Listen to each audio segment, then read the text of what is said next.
Hello, everybody. Scott Furkin back with you for another in a series of pre-show interviews with guest artists appearing at the Hill House on Devil's Backbone, an open-air music venue on Kenwood Hill in the south end of Louisville, Kentucky. This time I'll be speaking with Rob Nickerson and Winton Reynolds. Individually, they're both masters of their instruments, saxophone and piano, respectively. Together, they're a driving force behind Hermanos Latin Groove, a six-piece jazz ensemble that has been named Best Latin Artist 3 times by the Kentucky Latin Music Awards. So, gentlemen, thank you and welcome. Thank you for having us. Thank you. All right.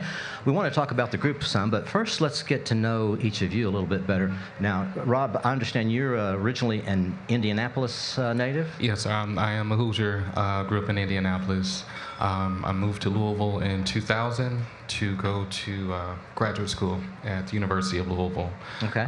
So once I finished up there, I felt like Louisville had a really good music scene, and the people here in the community were just really welcoming to a lot of different kind of artists, and so I just decided to stay. It's been great. I'm glad you did. And Winton, your bio says you're a California native. Yep. But I also know that in your youth you traveled all over Latin America and even began studying piano in Brazil as a boy. Yeah, my dad did a lot of work in Latin America, so and he took us with him whenever he could. So we had some really great travels to many countries in Latin America. We happened to be in Rio de Janeiro in Brazil when I was 7 years old, and indicated that I wanted to start taking piano lessons, and so that's where I started taking piano lessons. Awesome. And what part of California do you hail from? I'm from the Bay Area, from Palo Alto, California. I was born in Berkeley. Okay. How did you find your way to Louisville? The circuitous path of life. I went to grad school at IU, finished up there in '98, went to Austin, Texas for 15 years, and then just by unexpected quirks of fate, careers and the like between me and my wife, we ended up in Louisville, and we just love it. Okay. I just love it. I mean, Austin's a big music town, but I feel just as much music and vibrancy in that scene happening here in Louisville. Cool. Well, you're both formally trained. Now, you have a master's in jazz studies from U of L. Yes, sir. You also have a master's in jazz studies. Yep. And as a doctorate as well in composition. Yes. Tell us a little bit about that. Well, I went to grad school at IU to study composition, and I started playing with all the jazz guys. I didn't think I was good enough to get into the jazz program, but I found out that I was, and so then I did the master's along with the composition master's. But I really wanted a doctorate, and they didn't have a doctorate in jazz. If they did, I would have done that. Okay, cool. Now, I know that you had an early interest in music. Did you also embrace music early on in your life? So my first exposure to Latin music came through U of L.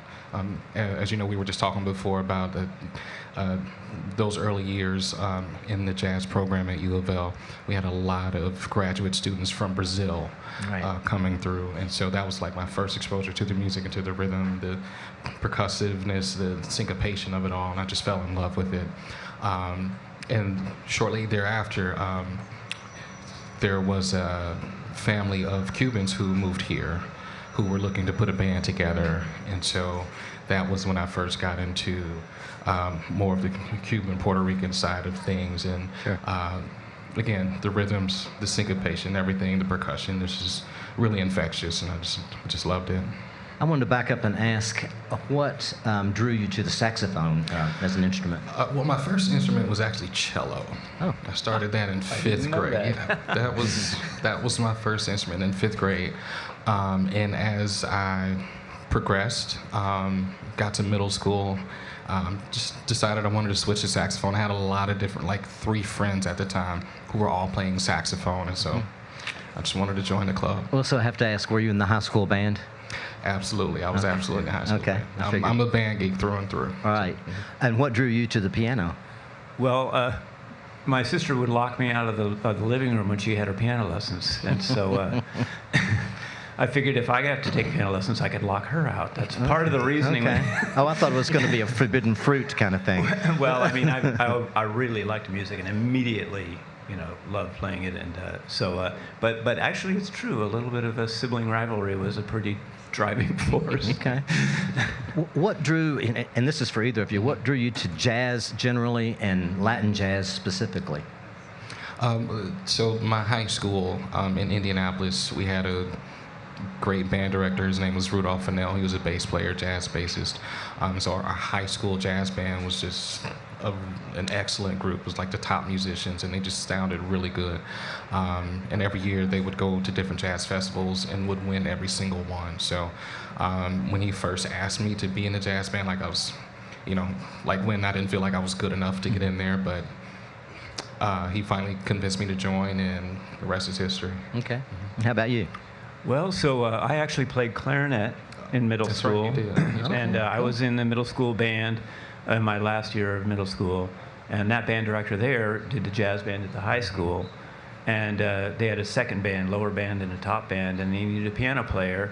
And he asked if anybody played piano, and I've been playing classical piano, but I liked pop and stuff like that. And I thought, well, I had no idea, but raised my hand. And so I started playing in the jazz band in 8th grade and kept playing in jazz band through high school. That's what got me into jazz. Okay. But obviously, all of my exposure to Latin music, every time I ever heard it, especially once I started getting exposed to Latin jazz, it just lit up. So I always wanted to really learn it. And it took a while before I met somebody. I was actually at grad school when I finally met some Puerto Rican who was putting together a salsa band and Latin jazz. That's when I started to learn the actual rhythms and patterns. Okay, great. Well, let's talk a little bit about the group. Hermanos is the name, and I think it means brothers in Spanish. So how did you come up with that name? I think it was your composition. Yeah. I think Winton wrote a song entitled Hermanos, and we're all terrible about coming up with band names. Like everybody had a bad idea, and so we were just like, let's just take the title of the song and go with it. Okay. Yeah, I mean that was the first original that we learned, so it's like, let's just call it that. Okay. And how long have you been together as a group? It's 10 years. 10 years this year. Okay.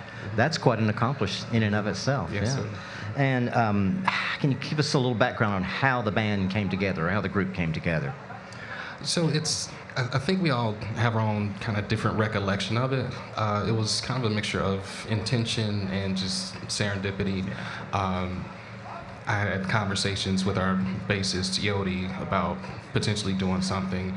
And then, Louisville's a small town, and so we need a drummer, we need a piano player. And we all just happened to be here at the same time. We got connected with Winton. I had just moved here. Yeah. So I'd been in Austin, where there's, I'd been doing a bunch of Latin music, Latin jazz and everything like that. And I was like, well, I'd like to get something going. And I started seeking, and I was looking while they were looking, and the people that I was asked said, "Oh, contact this person." In my case, it was Johnny, the drummer. Yeah. And all the circles just closed. Yeah. So it was really serendipitous. I was looking, they were looking, and boom, and then we started playing. I was just going to say that very word, serendipity. Well, your sound, I know it's obviously Latin influenced, but it also influenced by rock, gospel, rhythm and blues, you name it. Tell us a little bit about how you envision the sound of the group. So it's representative of all of our collective musical experiences, of where we grew up and when we grew up. We started off like strictly on the Latin jazz, because that was easy, that was familiar, we knew that. But as Winton began to write more and more original compositions, we just wanted to experiment with different sounds, and not just be a strictly Latin jazz group. We wanted to, have some more influences that represented who we were as musicians and as human beings.